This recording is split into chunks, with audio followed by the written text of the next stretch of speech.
Bienvenue sur l'envers des icônes. Aujourd'hui, nous plongeons dans une histoire tragique, mystérieuse et bouleversante qui a secoué Hollywood et continue de hanter les cœurs en 2025. Pendant plus de 3 décennies, le monde a pleuré la perte de Brandon Lee, étoile montante du cinéma, fils de l'icône des arts martiaux Bruce Lee, fauché à seulement 28 ans par un accident tragique sur le tournage de The Crow. Mais 32 ans après sa mort, un événement inimaginable s'est produit.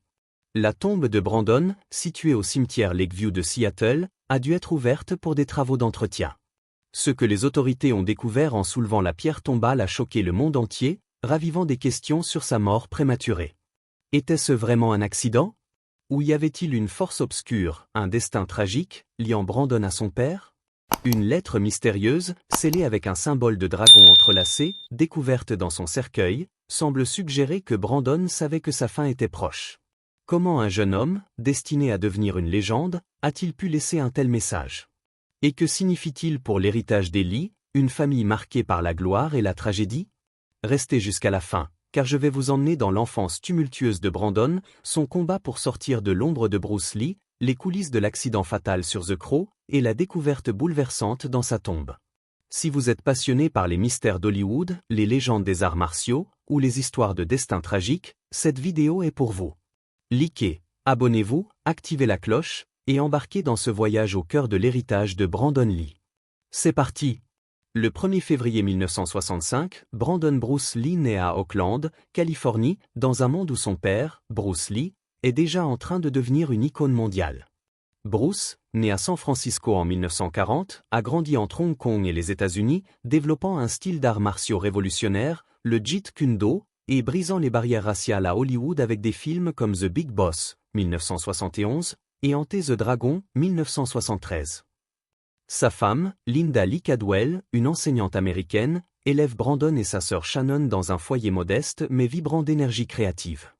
Dès l'âge de 3 ans, Brandon suit son père dans les dojos, apprenant les bases du kung-fu et du taekwondo. À 5 ans, il casse une planche d'1 pouce d'épaisseur d'un coup de pied précis, sous les yeux émerveillés de Bruce. Il a le feu en lui, dira Bruce à Linda, selon ses mémoires publiées en 1989. Mais la vie de Brandon bascule le 20 juillet 1973, lorsqu'il apprend, à seulement 8 ans, la mort soudaine de son père à Hong Kong, attribuée à un édème cérébral à l'âge de 32 ans. Cette perte laisse un vide immense. Brandon, alors à Seattle, où la famille s'est installée, se retrouve face à un héritage écrasant. Les fans de Bruce Lee, des millions à travers le monde, le regardent comme le « petit dragon », celui qui doit perpétuer la légende. Mais pour Brandon, c'est une prison dorée. « Je ne voulais pas être juste le fils de Bruce Lee », confiera-t-il dans une interview rare à Variety en 1990. À l'adolescence, il se rebelle, abandonnant les arts martiaux pour le football et le théâtre, et se faisant expulser de plusieurs écoles pour son comportement turbulent. À 15 ans, il découvre le cinéma, fasciné par des acteurs comme James Dean et Marlon Brando, qui incarnent une intensité brute. Mais partout où il va, l'ombre de son père plane. Les dojos affichent des posters de Bruce, les professeurs comparent ses coups de pied à ceux du « dragon ». À 17 ans, il obtient son GED après avoir quitté le lycée et s'installe à New York pour étudier à la prestigieuse Lee Strasberg Theatre and Film Institute, déterminé à devenir acteur, pas un clone de son père. En 1985, Brandon retourne à Los Angeles, où il commence comme lecteur de script, un travail ingrat mais formateur. Sa chance arrive lorsque le directeur de casting Lynn Stalmaster le repère pour Kung Fu, The Movie, 1986, un téléfilm inspiré de la série que Bruce Lee avait pitché à Hollywood dans les années 1970, sans succès. Brandon y joue le fils secret de Kwei Chang-ken, un rôle chargé de symbolisme. « C'était comme si le destin me ramenait à mon père », dira-t-il dans une interview à Entertainment Weekly en 1992. La même année, il décroche son premier rôle principal dans Legacy of Rage, un thriller d'action hongkongais, où il impressionne par ses scènes de combat chorégraphiées avec une fluidité héritée de Bruce. En 1990, il tourne Laser Mission en Namibie, un film d'action de série B qui devient un succès culte sur VHS. Brandon s'entraîne alors intensément avec Dan Inosanto, un disciple de Bruce, perfectionnant ses mouvements pour le grand écran. « Je voulais honorer mon père, mais à ma manière », expliquera-t-il. En 1992, lorsque le réalisateur Alex Proya lui propose le rôle d'Eric Dravant dans The Crow, Brandon sait que c'est sa chance de briller. Le film, basé sur la bande dessinée de James O'Barr, raconte l'histoire d'un musicien ressuscité pour venger sa mort et celle de sa fiancée. Brandon se plonge dans le rôle avec une intensité presque prophétique, apprenant à jouer de la guitare, perfectionnant ses chorégraphies de combat, et se tatouant un corbeau sur l'épaule pour s'immerger dans le personnage. Mais le 31 mars 1993, sur le plateau à Wilmington, Caroline du Nord, tout s'effondre. Lors d'une scène où Eric Dravant est censé être abattu par le personnage de Finbois, Michael Massé, une arme chargée de cartouches à blanc, mal préparée, contient un fragment de balle factice coincé dans le canon. Lorsque l'arme est actionnée, le fragment est projeté à la vitesse d'une vraie balle, frappant Brandon à l'abdomen à seulement 4,5 mètres de distance. Il s'effondre, perdant du sang massivement. Transporté d'urgence au New Hanover Regional Medical Center, il subit 6 heures de chirurgie, mais les blessures internes sont trop graves. À 13h04, Brandon Lee est déclaré mort, à 28 ans. Sa fiancée, Eliza Hutton, et sa mère, Linda, sont dévastées. Aucun chef d'accusation criminel n'est retenu, mais Linda intente un procès contre les producteurs et 13 entités impliquées, obtenant un règlement à l'amiable.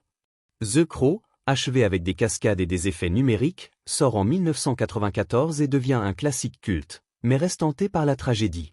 Pendant 32 ans, la tombe de Brandon au cimetière Lakeview de Seattle, à côté de celle de Bruce, devient un lieu de pèlerinage. Des milliers de fans y déposent des fleurs, des lettres et des souvenirs, honorer un talent fauché trop tôt.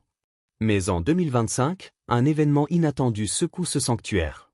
Après le 30e anniversaire de la mort de Brandon, Linda reçoit une demande du conseil municipal de Seattle. La tombe doit être ouverte pour des travaux d'entretien. Une fissure inquiétante est apparue sur la pierre tombale, et le sol semble instable.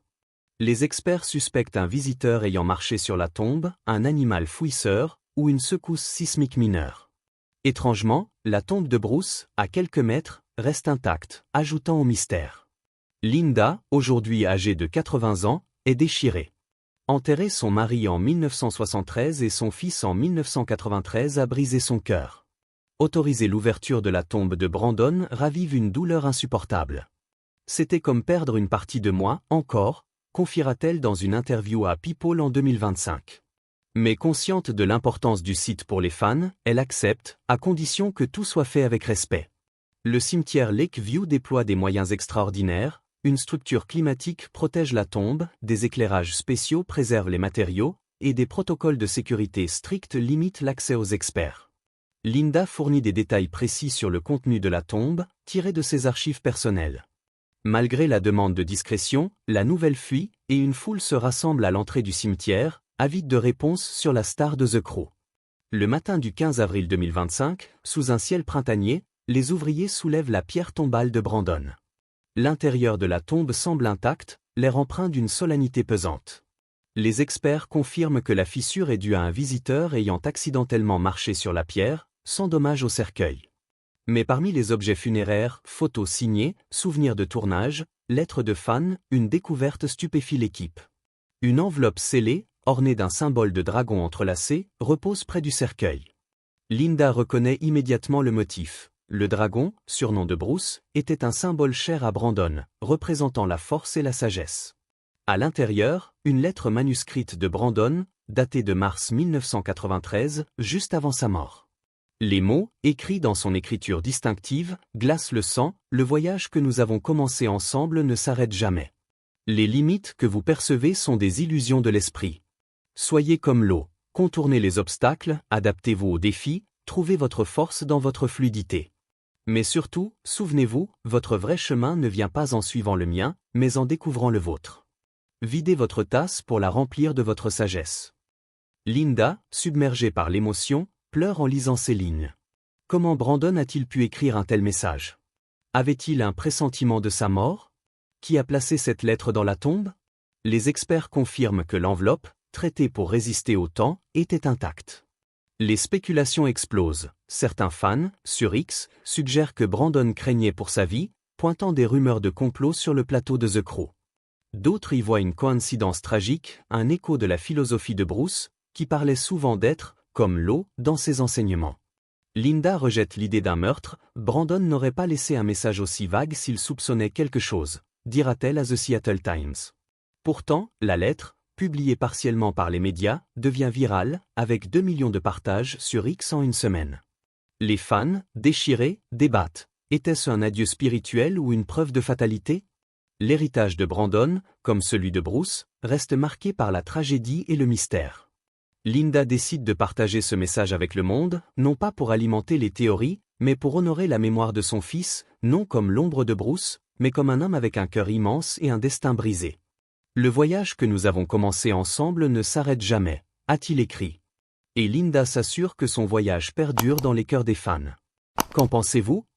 Brandon Lee avait-il un pressentiment de sa mort, ou ce message était-il un simple hommage à son père? Y a-t-il un sens caché derrière ces mots, ou est-ce le reflet d'un destin tragique? Partagez vos réflexions dans les commentaires.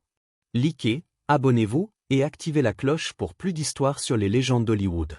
Prochain sujet, James Dean, est-ce Ledger, ou une autre icône? Dites-le nous. Gyrophare voiture de police.